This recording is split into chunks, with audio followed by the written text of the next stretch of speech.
Welcome to this edition of Collier Recap. I'm Troy Miller, and this is a recap of the January 28th Board of County Commissioners meeting. The board began the day by celebrating 4 proclamations. First, the commissioners recognized the 50th anniversary of Dell's 24-hour food store. Dell's 24-hour food store has been in Collier County institution for 50 years. Dell Ackerman and his family moved to Naples in the 1960s with the intention of starting a chain of grocery stores, and within 1 year had 3 across the county, which had a population of just 5,000 at the time.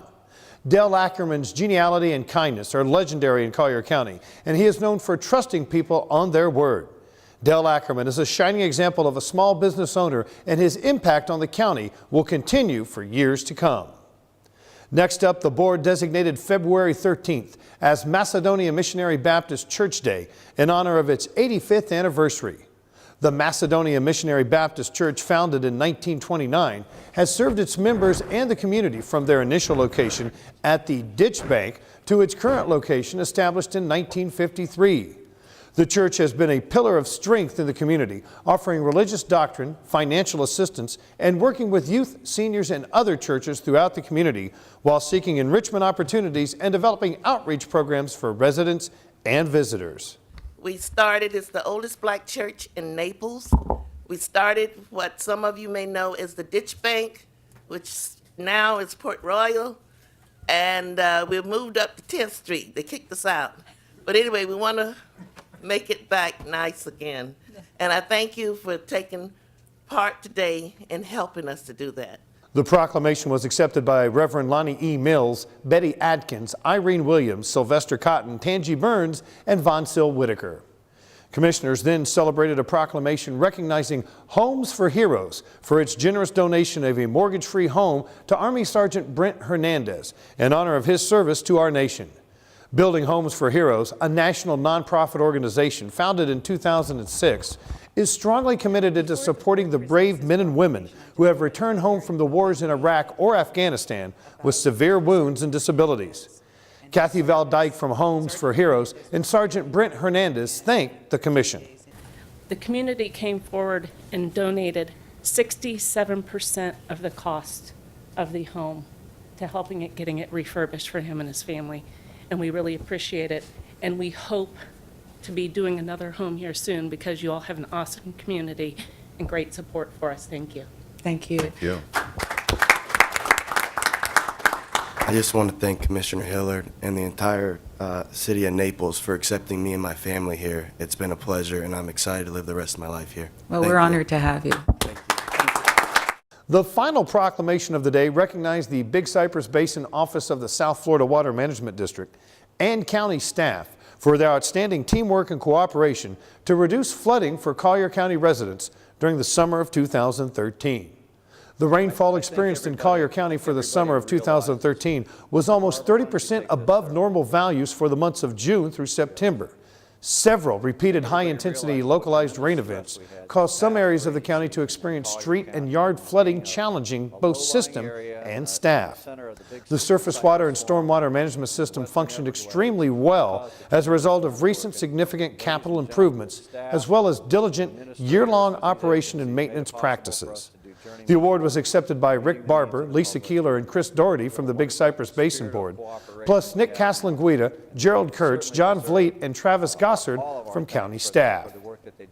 The board heard a recommendation to approve an ordinance amending an ordinance for the Pelican Lake Planned Unit Development to allow on a recreational vehicle lot an accessory structure with up to 350 square feet of area for cooking, laundry, storage, or recreational activities. The subject property is located on the east side of Collier Boulevard, south of the Tamiami Trail. The current maximum size for a structure on an RV lot is 100 square feet. 31 people took to the podium stating their opinions on the proposed change. Before the vote, District 1 Commissioner Donna Fiala complimented the residents for their civility despite the differences of opinion. I don't remember, I've been here 13 years, I don't ever remember a controversial subject where everybody got together and we were all laughing together and all respectful of one another. It's been the greatest audience I think I've ever remembered in 13 years. Thank you. The board unanimously approved a structure with a maximum size of 308 square feet. Commissioners were given an update on EMS response times in Collier County. At the board meeting of January 14, 2014, staff was directed to develop a proposal to achieve a countywide response time goal of 8 minutes travel time to scene 90% of the time. EMS Chief Walter Kopka delivered the report, which offered several options of actions to be taken in all districts in order to meet the response time goals.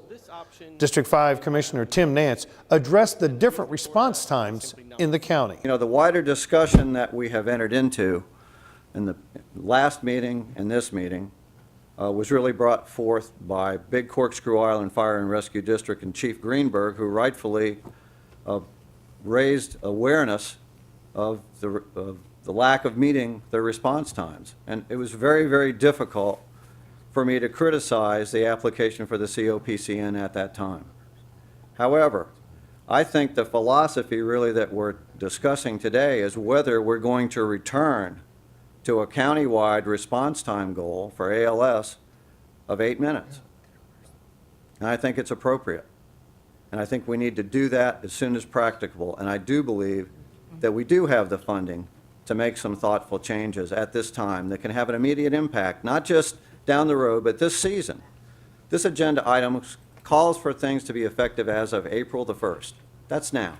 In the end, the board voted unanimously to accept and implement the suggested changes to the EMS system. In an effort to streamline fire inspections in North Naples, the board approved a memorandum of understanding with North Naples Fire Control and Rescue District that identifies a plan to develop an integrated building plan review and inspection platform that better serves citizens and mutual customers. On January 9th, the North Naples Fire District Commission approved developing a new fire code official's office within the county's Growth Management Division building. Both entities recognize that efficient and cost-contained services, along with the elimination of non-essential or duplicative reviews, are an essential part of providing an environment conducive to economic development. The board approved a draft letter requesting that the City of Marco Island initiates a plan to repair Goodland Road, which is also known as County Road 92A. The residents of Goodland have repeatedly expressed concern to the city that Goodland Road is experiencing routine flooding and deteriorating road conditions. The residents have also approached the county to seek assistance and guidance. Goodland Road is the only means of vehicular access and egress to Goodland. The road has been completely flooded on several occasions, making it difficult, if not impossible, for vehicles to safely pass. The people of Goodland have problems getting to their homes or getting out. And we have to take in the safety of those people. It is imperative that they, you know, I realize there are mangroves, and I think we can work together to get both of them done, but those people have to be able to get home or get out of their home in case of storms and so forth. And we need to take their safety into consideration as well. The board requests that they hear back from the City of Marco within 90 days and that the road is fully repaired within 3 years. The board heard a report from the county attorney regarding a jury settlement offer in an eminent domain case related to intersection improvements at Collier Boulevard and US 41 East Tamiami Trail. The land in question is on the northeast side of the intersection where a CVS pharmacy is currently located. The construction requires taking a part of the land that is currently used for parking at that store. The CVS will be closing as a result of the parking loss. CVS Corporate and the landowner had been requesting over $7 million. The jury came back with a settlement proposal of just over $5 million. On the advice of the county attorney, commissioners accepted the jury's decision. Construction on the intersection improvements are scheduled to start in the fall and will take 18 months to complete. Collier County's Parks and Recreation Department held a groundbreaking ceremony for the Vanderbilt Beach restroom facility on January 22nd. While the project has been in the works for a while, District 2 Commissioner Georgia Hiller is pleased with the final plan. I feel so happy and so relieved for the benefit of the citizens of Collier County. This is a fantastic project. They're getting what they deserve. It's our commitment to public health. It's our commitment to environmental sensitivity. It's our commitment to fiscal responsibility.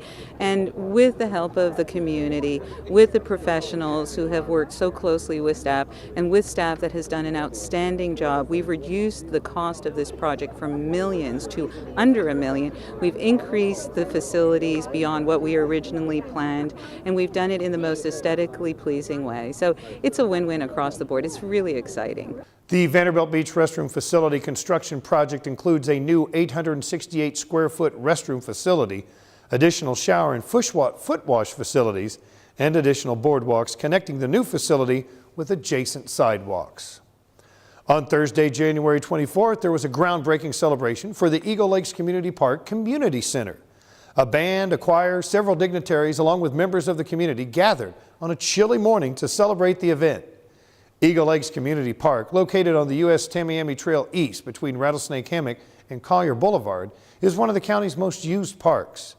There are tennis courts, soccer fields, baseball fields, softball fields, basketball courts, a playground, an interactive water feature, and a 1-mile path for walking or jogging. The park is also an outstanding spot for bird watching. District 1 Commissioner Donna Fiala spoke about the long journey to get this facility built and what it will mean to the people in the area. These little children in this area are more of the lower income strata, and these kids have nothing to do right now. After school, they just hang around street corners or, maybe with bad influences. Their parents would love to be home with them, but they can't because they're working 2 jobs. This is going to give the place to go for these children after school. It will also be a summer asset. Kids will have a place to play. They'll have summer programs. This is going to offer everything this community has needed so desperately for so long. The construction of the community center is scheduled to take 12 months to complete. Ever thought of trying your hand at a game of pickleball? On Friday, January 31st, Collier County Parks and Recreation held a dedication for the 9 new designated pickleball courts at the East Naples Community Park. We only had one question. What is pickleball? Pickleball is a modified version of tennis and kind of like ping pong.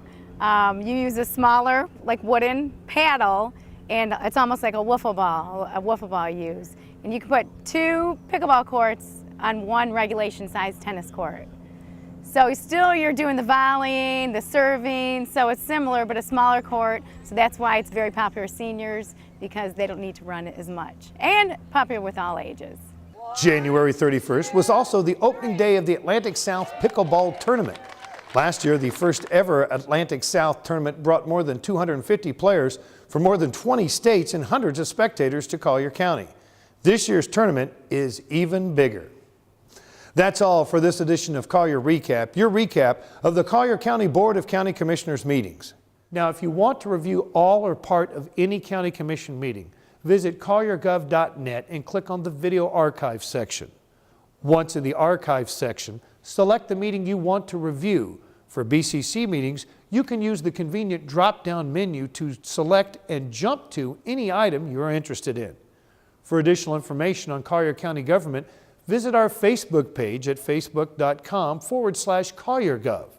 You can also check out videos about county government services at the Collier Gov YouTube channel.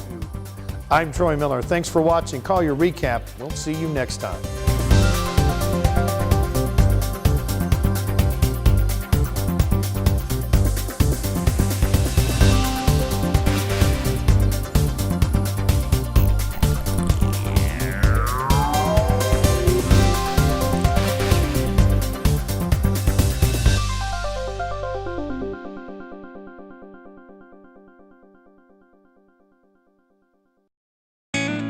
You're watching Collier Television, bringing government home.